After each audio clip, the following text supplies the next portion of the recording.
നമസ്കാരം. എല്ലാ മാന്യ സുഹൃത്തുക്കൾക്കും സിനിമ എന്ന യൂട്യൂബ് ചാനലിൻ്റെ ഏറ്റവും പുതിയ വീഡിയോയിലേക്ക് സ്വാഗതം. നമ്മളിന്ന് സംസാരിക്കാൻ പോകുന്നത് ദുൽഖർ സൽമാൻ്റെ അദ്ദേഹത്തിൻ്റെ ഏറ്റവും പുതിയ ചിത്രത്തെക്കുറിച്ചുള്ള പുതിയ അപ്ഡേറ്റുകളാണ്. ഇത് ഒരു മലയാള ചിത്രത്തെക്കുറിച്ചുള്ള അപ്ഡേറ്റുകളല്ല ഇപ്പോൾ പുറത്തു വന്നിരിക്കുന്നത്. എന്നാൽ മലയാളത്തിലല്ലാതെ 2 ഭാഷകളിൽ ഒരേ സമയം ചെയ്യാൻ പോകുന്ന ഒരു സിനിമയെക്കുറിച്ചാണ്. ആ ചിത്രത്തിൽ പൂജ ഹെഗ്ഡെ ആയിരിക്കും നായിക എന്നുള്ള റിപ്പോർട്ടുകൾ നേരത്തെ തന്നെ പുറത്തു വന്നിരുന്നു. ഇപ്പോൾ അതിനെ സ്ഥിരീകരിക്കുന്ന രീതിയിലുള്ള വാർത്തകളാണ് പുറത്തു വരുന്നത്.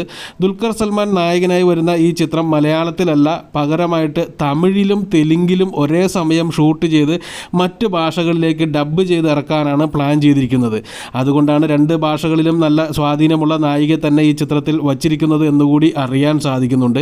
പക്ക മലയാളിയായ ദുൽഖർ സൽമാൻ്റെ ഒരു ചിത്രം മലയാളത്തിലല്ലാതെ മറ്റ് 2 ഭാഷകളിൽ ഒരേ സമയം ഷൂട്ട് ചെയ്യുക എന്ന് പറയുന്നത് തന്നെ മലയാളികളെ സംബന്ധിച്ച് അഭിമാനകരമായിട്ടുള്ള ഒരു കാര്യമാണ്. സാധാരണഗതിയിൽ മലയാളത്തിലും തമിഴിലുമായി ഒരേ സമയം ഷൂട്ട് ചെയ്യുന്ന സിനിമകൾ നിരവധി മലയാള സിനിമകളിൽ ഉണ്ടാവാറുണ്ട്. അതെല്ലാം ചെറിയ ബഡ്ജറ്റുള്ള സിനിമകളാണ് എന്നുണ്ടെങ്കിൽ പോലും അങ്ങനെ സംഭവിക്കാറുണ്ട്. ഇതാദ്യമായിട്ടാണ് തെലുങ്കിലും തമിഴിലും കൂടി ഒരു മലയാള നടനെ വെച്ചിട്ട് സിനിമ ചെയ്യുന്നതായിട്ട് കേൾക്കുന്നത്. എന്ത് തന്നെയാലും അതൊരു വലിയ ഒരു അംഗീകാരമായിട്ട് തന്നെ ദുൽഖറിന് കിട്ടിയതായിട്ട് നമുക്ക് കാണാൻ സാധിക്കും. പൂജ ഹെഗ്ഡെ എന്ന് പറയുന്ന സൗത്ത് ഇന്ത്യയിലെ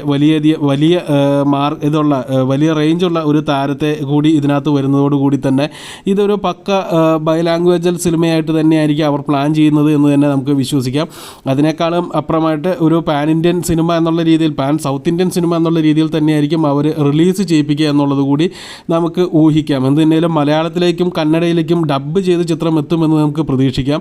അദ്ദേഹത്തിൻ്റെ ദുൽഖർ സൽമാൻ്റെ സിനിമകൾ എല്ലാ ഭാഷകളിലും ഹിറ്റുകൾ സൃഷ്ടിച്ചിട്ടുണ്ട് എന്നുണ്ടെങ്കിൽ പോലും, അതായത് മലയാളത്തിലും തമിഴിലും തെലുങ്കിലും അദ്ദേഹത്തിന് ഹിറ്റുകൾ സൃഷ്ടിക്കാൻ സാധിച്ചിട്ടുണ്ട് എന്നുണ്ടെങ്കിൽ പോലും ഇതുവരെ ഒരു സിനിമ പോലും എല്ലാ സ്റ്റേറ്റുകളിലും ഒരേ സമയം ഡബ്ബിംഗ് ചെയ്ത് റിലീസ് ചെയ്തിട്ട് ഹിറ്റാക്കി മാറ്റിയെടുക്കാൻ സാധിച്ചിരുന്നില്ല.